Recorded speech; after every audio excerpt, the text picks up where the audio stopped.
በስመ አብ ወወልድ ወመንፈስ ቅዱስ አሐዱ አምላክ አሜን። ስንክሳር ዘወርኀ መጋቢት 10 ቅዱስ ዕፀ መስቀል።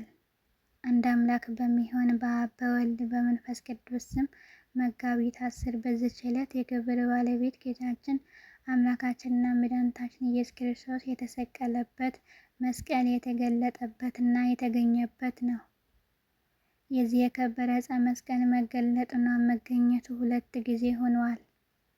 መጀመሪያ የጻድቅ ንጉሥ የቁስጥንጥኖስ እናት በሆነች በቅድስት እሌኒ እጅ ነው።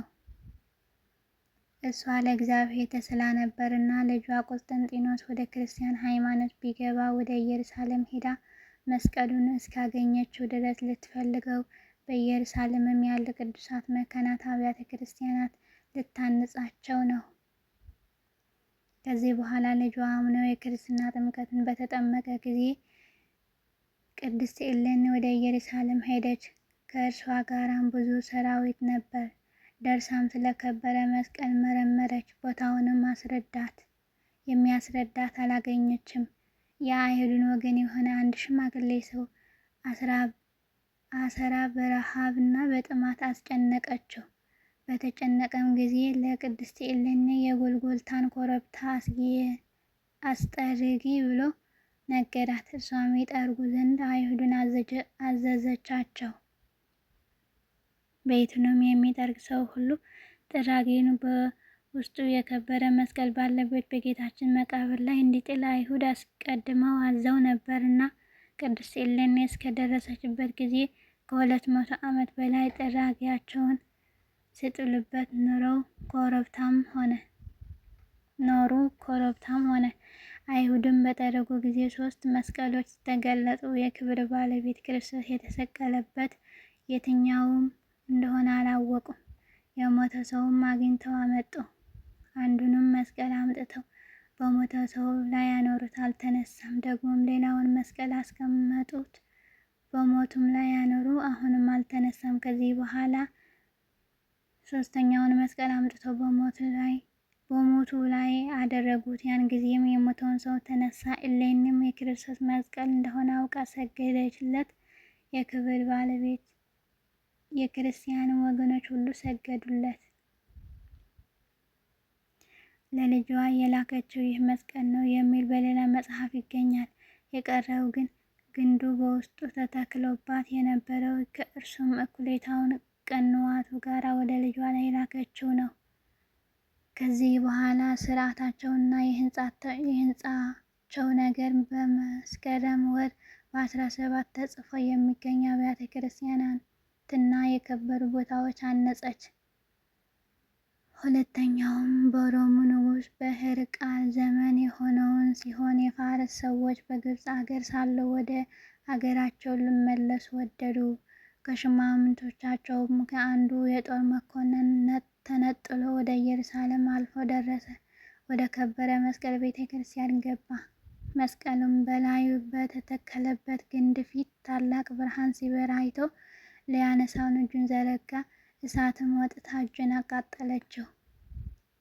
ከክርስቲያን በቀር ከማንም ሊነካው እንደማይችል የመስቀልን የክብሩን ነገር ሰዎች ነገሩት። ሁሉንም ዲያቆናትም ይዘው የከበረ መስቀል እንዲሸከሙ አዘዛቸው። ከኢየሩሳሌምም ብዙ ሰዎች ማርኮ ወደ አገሩ ተመለሰ።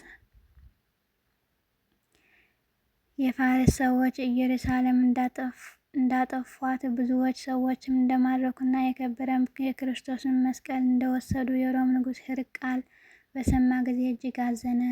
ስለ እርሱም እንዲጾሙ ምዕመናን አዘው ወደ ፋርስ ዘምቶ ወጋቸው፣ ብዙዎችንም ገደላቸው። የከበረ ዕፀ መስቀልም እየፈለገ በሀገራቸው ሁሉ ዞረ፣ ግን አላገኘውም። ያ ዲያቆናትና መስቀሉን የወሰደው መኮንን ከቦታዎቹ በቤቱ አንጻር ባለ በአንድ ቦታ ላይ ወስዷቸው ጥልቅ ጉድጓድ እንዲቆፍሩ አዞ በዚያ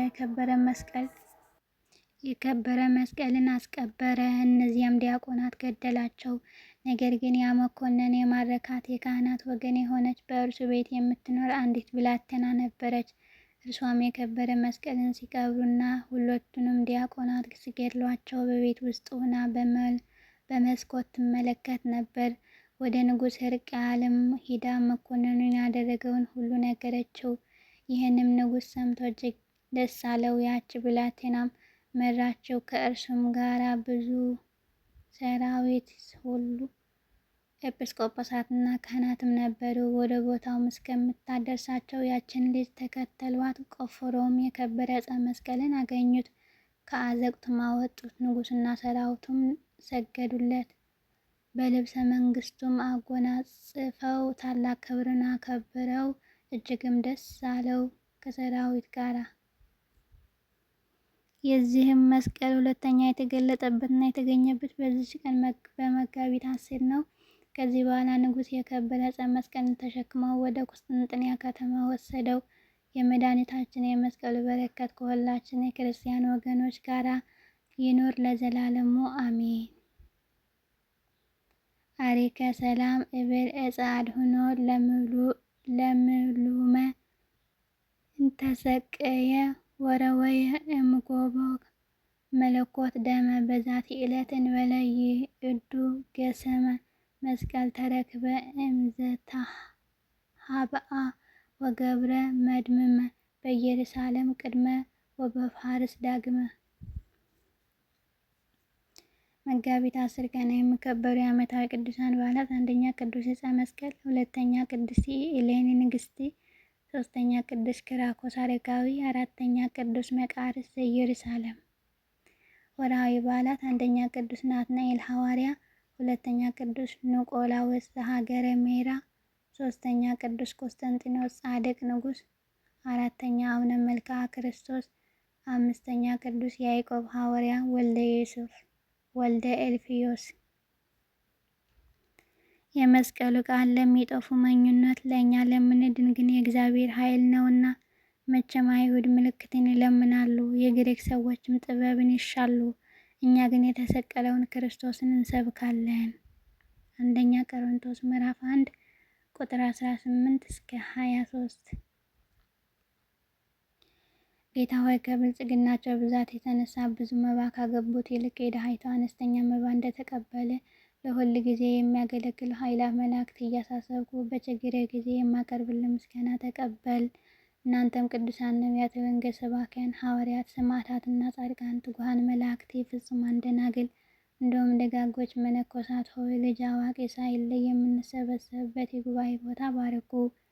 ይህንን መጽሐፍ ወረቀት አዘጋጅተው ብራና ዳምጠው የጻፈውና ያጻፈውን ከግዕዝ ወደ አማርኛ የተረጎመውን ቃለ ንባቡን በእርጋታ መንፈስና በተመስጦ ሕሊና ያዳመጠ በደለኛን ሁሉ የምታስምር የጌታ እናት በማርያም ጸሎት ኢየሱስ ክርስቶስ በአንድነት ይማረን፣ አሜን። ወስብሐት ለእግዚአብሔር ወለወላዲቱ ድንግል ወለመስቀሉ ክቡር። ይቆየን፣ አሜን። አቡነ ዘበሰማያት